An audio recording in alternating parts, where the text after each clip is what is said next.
This is Soul Searching, prestigiously crowned as this station's 2016's Show of the Year, right here on Gay SA Radio. It is our time each week to explore all spiritual and wellness matters that matter. My name is Tom Budge. Soul Searching is a penetrating self-examination of our motives, convictions, and attitudes. I'm not shy to ask awkward questions, poke holes in belief systems, and query the way the world taught us to think. My intention is clear. I will never ask you to give up what you hold sacred. I'll never expect you to accept my opinion as the only correct one. But I do encourage you, however, to challenge your personal beliefs and thoughts, to open up your mind to fresh ideas and free thinking. How you use these concepts to redesign your life is up to you, isn't it? Today, our show takes us on an incredible journey that begins in a coffee shop in Vienna in the early 1920s, where a young Russian woman kept an eye on the waiters. What she saw helped explain why you and I sometimes have a continuous black cloud over our heads, with low levels of stress and a semi-permanent sense of doom. Her observations also gave us some sneaky ways to improve motivation and memory, and allows us to get things done quicker. I am 64 years old and blessed with exceptionally good health. I have a bright, positive, and enthusiastic outlook on life. So it worried me a little when I started to lose some of my edge and found myself procrastinating quite a lot. It also manifested for a while as night terrors, which caused me to mumble and moan in my sleep and to sweat profusely. I thankfully know now that it is not a physical thing because I was recently examined and given a clean bill of health. So it had to be psychological. There had to be something preoccupying my mind that caused these crazy things to happen to me. I needed to ferret it out and understand it if I was to get beyond it. I have many irons in the fire, and I remembered a lecture I recently gave to a group of enthusiastic hypnotherapists from the Hypnosis Guild. It focused on the research work of a couple of women in the 1920s who noticed something quite intriguing. In my words, they discovered that the human mind has a repository of unresolved issues, and that there is a process that randomly brings these issues to mind. It affects our mood, which can flip either way, depending upon the nature of the issue that needs resolution. It either makes us anxious, or it motivates us. The woman was a young Russian in her 20s who happened to be in a coffee shop in Vienna, Austria. She had her eye on the waiters. We don't know if she was eyeing them out because she fancied them, I might have, or whether she was studying them because she was a young research scientist learning psychology. But she watched the waiters hustling and bustling about, serving all the clients. She was intrigued by the way the waiters processed customer orders. I was last in Vienna sometime in the mid-1980s, and I was also fascinated by these waiters. Well, not by the same waiters, I suppose they're long dead, but by the way the waiters in the Viennese restaurants took and processed orders. Having placed an order with a waiter, let's say for a cup of coffee, with some pouring cream and a pastry to accompany it, I noticed that none of them wrote anything down on a slip of paper, yet every order was always perfectly delivered.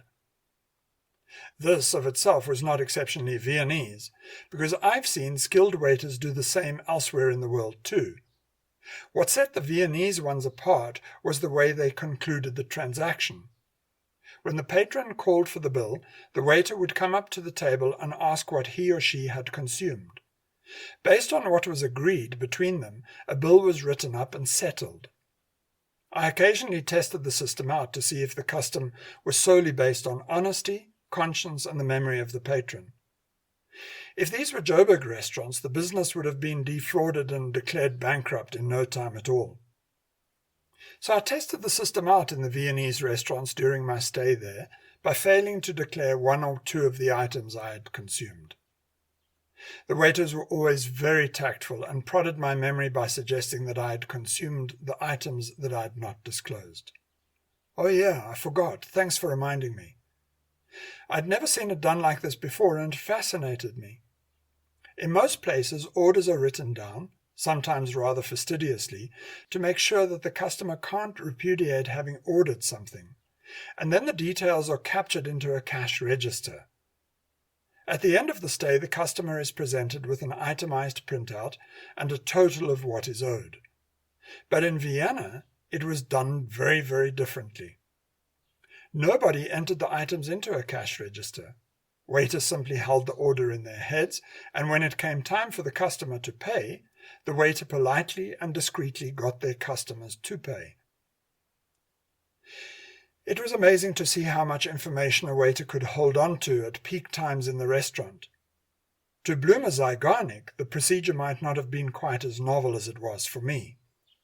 She, however, was a research psychologist and was fascinated by the way the waiters remembered so much detail.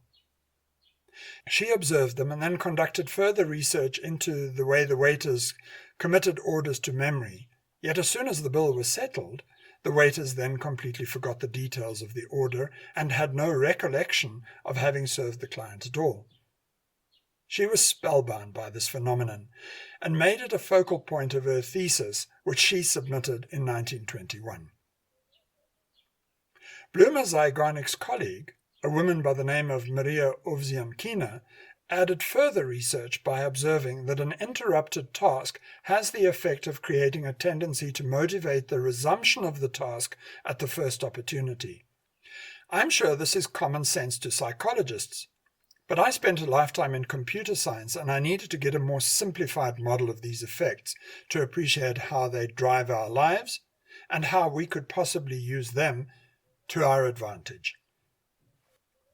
I imagined that there is a process somewhere in our brains that has a database and keeps track of everything that was interrupted and which remains incomplete. It is what I call one stack of unresolved issues. I'm sure it has happened to you when you are going about your business and, out of the blue, a random thought pops into your head. How it got there is a mystery, but it could be a thought as simple as, "Oh, I must remember to go and buy bread on the way home." Some of the thoughts aren't quite as innocuous. It's like a jukebox filled with CDs and some imaginary finger randomly pressing a button and playing a track. I have randomly found myself thinking of some issues regarding my sexuality, the Jehovah's Witnesses' bigoted view of homosexuality, and the way that had undermined me as a youth. I'm left somewhat bewildered by it. Where on earth did that come from? It rushed in from nowhere and bowled me over sideways. People have random thoughts all day long, and many of them take us right out of our state of flow. They hijack our train of thought and cause us to lose focus, even if it is just for a second or two. We seem not to have choice over them, nor can we control when and in which order they arrive. We seem to be completely at the mercy of this process that runs deep inside our brains. You will notice that this subconscious process does not action anything. It simply alerts you. Just because the random thought, "Oh, I must go and buy bread on the way home," comes rushing into your brain, it doesn't instantly spur you to make a U-turn and head off to the nearest supermarket to buy bread. Instead, you just carry on doing what you're doing, and the thought soon floats out of your consciousness. Random thoughts come and random thoughts go. Notifications like the need to buy bread are annoying, and we wish that we could swat them away like we do with flies.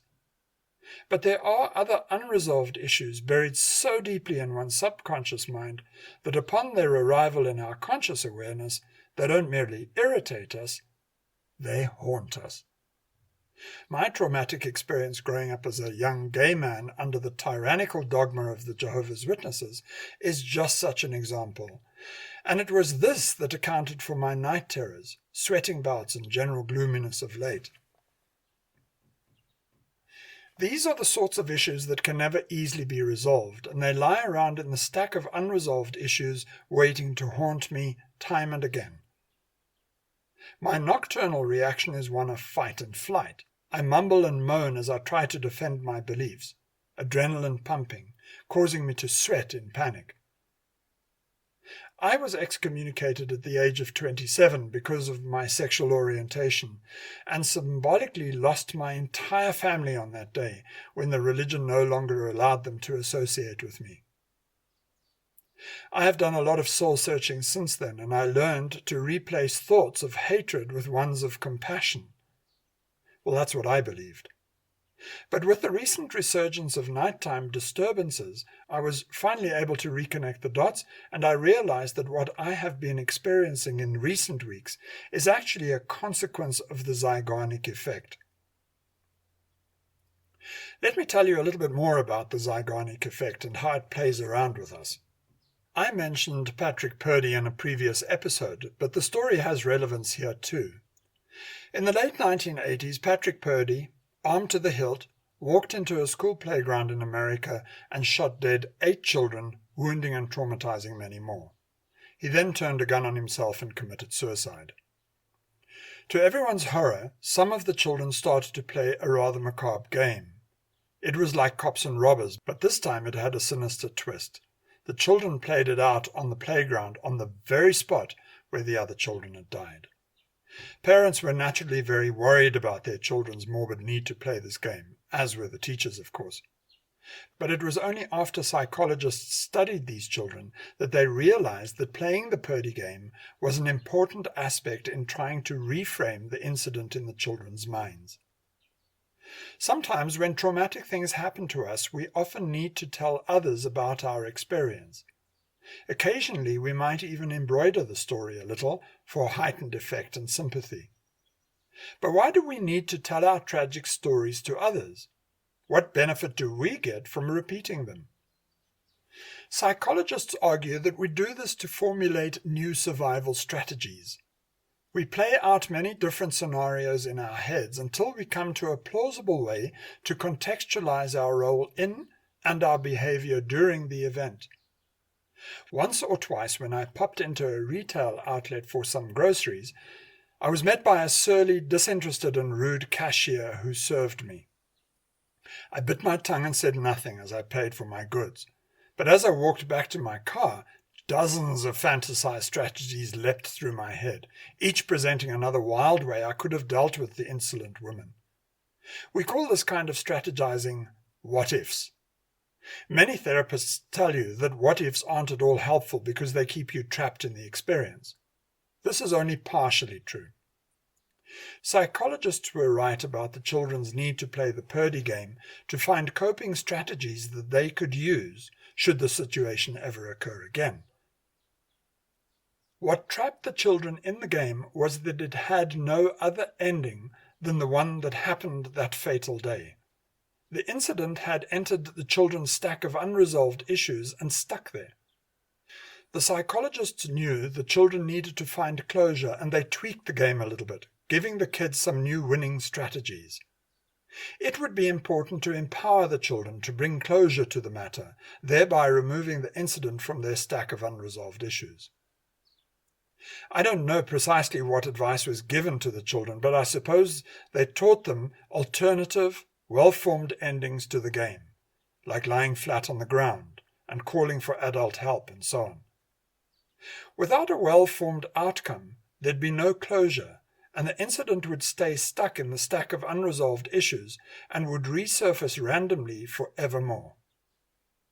This is precisely what happens to soldiers who suffer from the debilitating effects called PTSD, post-traumatic stress disorder. When I was recently in Harare in Zimbabwe, I worked with a man who was a high-ranking soldier in Afghanistan. He'd been suffering from PTSD for ages and was beside himself. Huge comfort and relief came about when he found some spiritually well-formed outcome to his horrendous war experience. This was also what had happened to me in a far more indiscernible way. I thought I had dealt with my past, but I now know that some elements are stuck in my stack of unresolved issues, and they will come back and haunt me periodically until I find closure. I am now in the process of trying to understand these issues. I don't quite yet get it, but I'm sure I will. The moment I have an alternative, well-formed outcome, That'll be the moment when the loop closes and the item drops from the stack of unresolved issues. Only then can I forget it and move on, like the Viennese waiters who had successfully processed and dispatched a happy patron. The Zeigarnik effect is the thing that underpins an insomniac's inability to fall asleep at night. They often lie awake, having no control over the alerts that randomly emerge from the stack of unresolved issues, preventing the person's mind from resting and allowing them to go back to sleep. If you need a tool to dig into your subconscious to resolve an issue, I share this useful exercise that has worked well for me over many decades. It is known as automatic writing, which is a form of ideomotor responses. These are thoughts and ideas that reflect in the movement of the body. I take an executive notepad, a clipboard and a pen, and find a nice comfortable place to sit. With a clipboard at the ready, usually lying on my lap in landscape, and the clip on the side opposite my dominant hand, I take a deep breath, allow my eyes to close, and slowly sink into a deep meditative state. In fact, what I use is a little self-hypnosis. Self-hypnosis takes my conscious mind offline, leaving me with direct access to my subconscious. In trance and with my eyes closed, I feel my way around the outer edge of the executive notepad, discovering and mapping the space in my mind as if I were blind. Then, as ideas start popping into my mind, I jot them down. I try to capture every idea and every nuance. In the beginning, these ideas arrive only as single words describing simple things like objects, colors, names, places, and so on. They don't generally have any interrelationship one with the other. As these ideas start to flow, I increase my speed of writing and soon find myself capturing my thoughts at a very fast pace. The faster, the better. After a while, the random words fade away and my mind presents a story of sorts. My hand is only a scribe recording everything that I am aware of. I avoid writing complete grammatically correct sentences, as this would engage the wrong part of my brain. So I therefore write only 2 or 3 words, capturing the essence of what I'm thinking. I separate these parcels of ideas with a horizontal or vertical stroke. I scribble very fast to keep pace with my mind. As quickly as the automatic writing kicks into action, so too does it end.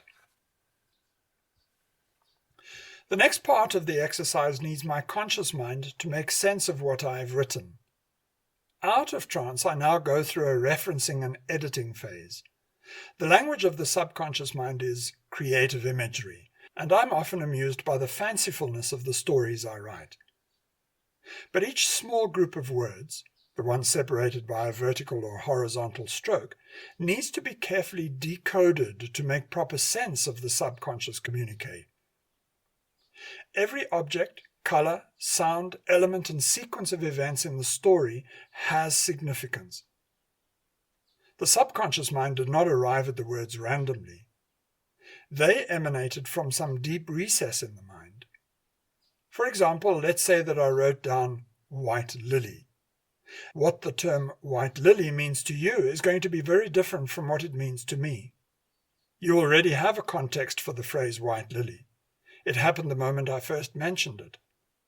To me, white lily could have special significance in that it symbolizes a special part of my garden. But to you, white lily could have reference to a wreath of flowers on somebody's grave. The second pass over my automatic subconscious writing is vital to find, isolate, and interpret each bit of symbolism. Having replaced phrases like white lily with a special place in my garden, I rewrite the whole story. It may even take a second or third editorial pass before I have an idea of what my subconscious communicated. I usually edit this down to a paragraph, summarizing and distilling the essence of the message. Through the years, this has been one of my most valuable soul-searching tools.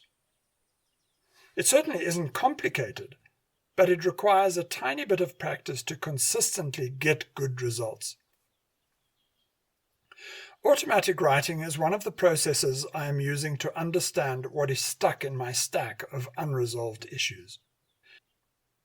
So, I've shown you how we have a stack of unresolved issues somewhere in our brains, and that there is a randomized process that draws one of these many interrupted issues out of the hat to bring it to our attention.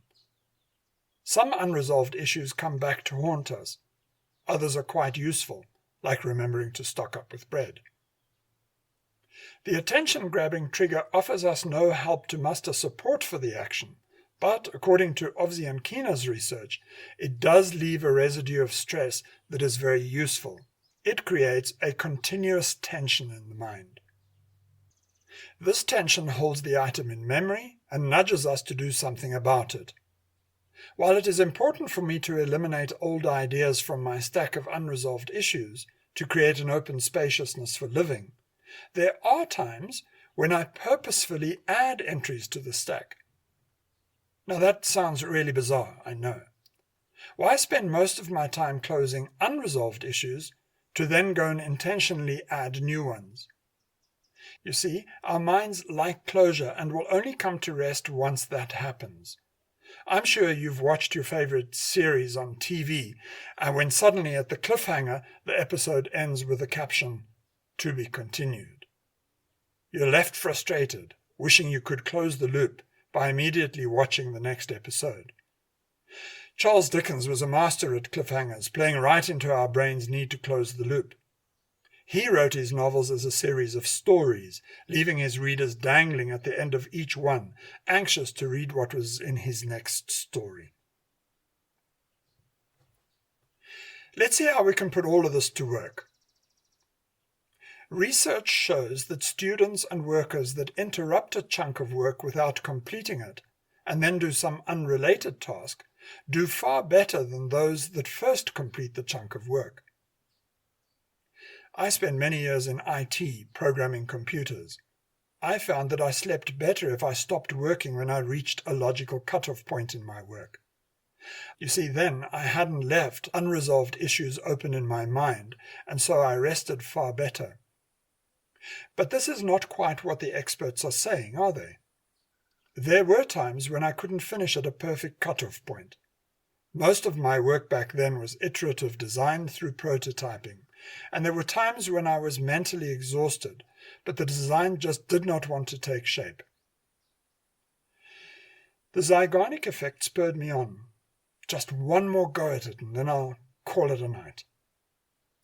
If I was just too tired to continue and left the thing in a state of incompletion, I noticed that I had much more enthusiasm to get up the next day. I'd spring out of bed, pumped with motivation to finish the job.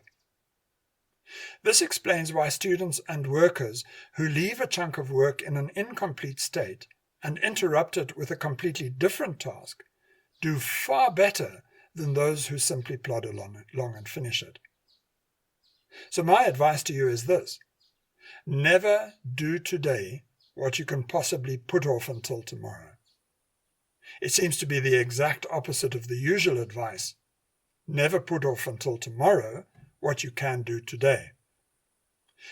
This last rendition is a common motivator for productivity that plays right into the idea that the devil makes work for idle hands. In a world obsessed by productive work, advice to quit before you have finished seems so counterintuitive. However, finishing it off the next day gives you a sense of accomplishment and kicks the day off to a good start. The best advice is to pause long projects at places where you would really like to be continuing with it. There is also a nice spin-off to the Zeigarnik effect, in that the subconscious mind often continues to process and sort things out when the project is left in a state of incompletion. Have you ever had the experience of going to bed with an unresolved problem on your mind, only to find that you miraculously wake up the next morning having solved the problem in your sleep? Clever social media posts make good use of the Zeigarnik effect. They're known as listicles, a style of blogging that starts by offering a list of reader benefits. Something like the top 10 ways to improve your sex life. When you see a listicle like this, you're hooked, and you have to satisfy your curiosity and read on. Another cool way to utilize this effect is to use teasers in your communication with others, like opening up your business presentation this way. After I spend some time with you talking about our company's financial year-end figures, I'll then share some top executive secrets to doubling your earnings. Who wouldn't sit through the dull parts of your presentation, waiting for those personal gems at the end? If you are a teacher or a lecturer, then pose a question to your students at the end of your lesson, and you can be fairly sure that they would have subconsciously thought about it all night long. Hypnotherapists have a particular style of speaking, called hypnospeak. When they use this style of talking to you, it puts you into a hypnotic trance. How do they do it? I'll share one of Milton Erickson's techniques with you in a few seconds, but first, let me tell you a bit about the man himself. Before Erickson, hypnotists used an abrupt, authoritative, matter-of-fact way of inducing trance. But Erickson observed that one could communicate far better without having to say too much, and by tweaking one's style of speaking just a little. He revolutionized hypnosis and invented many hypnospeak techniques that are still used to this day. One of the linguistic tricks Erickson used was a technique that we call layering. Whenever we overcomplicate a story by adding too many layers to it, we clog up our listener's mind and momentarily overload their stack of unresolved issues. The result is that a person temporarily enters into a heightened state of suggestibility. When our critical faculty is bypassed, we are far more likely to act upon suggestions. Here's Erickson's example of a clever semantic trick to induce hypnotic trance. Don't worry, I've adjusted a little so that you will stay wide awake and fully alert while you listen to it. It works because Erickson overloaded the subject's stack of unresolved issues, bypassing the critical faculty and taking the conscious mind offline for a second or two. Just enough time for Erickson to plant his suggestion. This is what he'd say. I was speaking with a friend the other day who told me of a conversation she had had with a therapist who told her about a client that couldn't go into trance now. You might be bewildered by what Erickson said, and that's the whole point of this hypnotic masterpiece. The story is just too complex to make sense of it, and while your conscious mind is trying to unravel what Erickson said, your critical faculty came off guard just for a second, long enough for Erickson to sneak in his suggestive command, "Go into trance now." You might not have even heard the command, but it was there all right. Listen again. I was speaking with a friend the other day who told me of a conversation she had had with a therapist who told her about a client that couldn't go into trance now.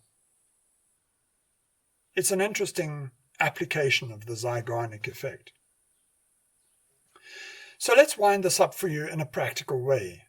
We know that our brains don't like incomplete or unresolved issues, and they drive us to close the loop. While a topic is in an open state, memory is created, and a process randomly reminds us to complete it. These unresolved issues cause low-key stress, which is both useful and detrimental. If the unresolved issue is debilitating, stress leads us into full-blown anxiety and panic. If the unresolved thing is exciting and uplifting, it creates positive stress and motivates us to finish it.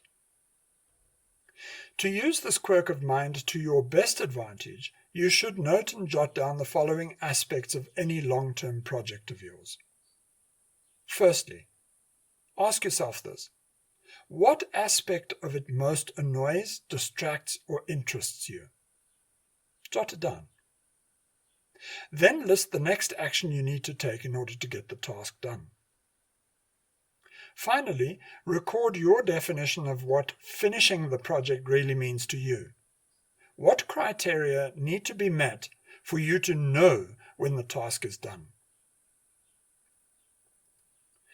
Every time, when you step away from your project, always do so at one of the cutoff points where the project annoys you, distracts, or interests you the most. Notice how you feel then while you are away from the project.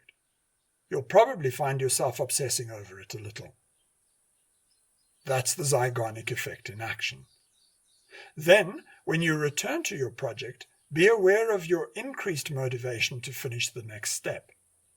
Again, notice how you are feeling once you finish off that part of your project. You'll probably have a good sense of accomplishment and satisfaction. I'm a perfectionist by nature, and I can get a little OCD when it comes to finishing things off. My research for these shows is a good case in point. I can obsess over polishing tiny aspects of the show, which means that the idea never really reaches completion. The Zeigarnik effect can be a perfectionist's nemesis. It adds days to my production cycle and causes untold stress in meeting the show's production deadline. By having a well-defined set of criteria that closes the production cycle, I can walk away from it and my mind comes to rest. When the item is resolved, peacefulness prevails. Thank you for listening to Soul Searching here on Gay Essay Radio. Your comments and suggestions help shape this show, and I'm always happy to receive them. Write to me at studio@gayessayradio.co.za or post on the station's media platforms using the hashtag GaySARadio. This program premieres on Sundays at 5 p.m. and repeats the following Sunday at 8 a.m. A full set of podcasts of this show is available on the station's website, gayessayradio.co.za. My name is Tom Budge.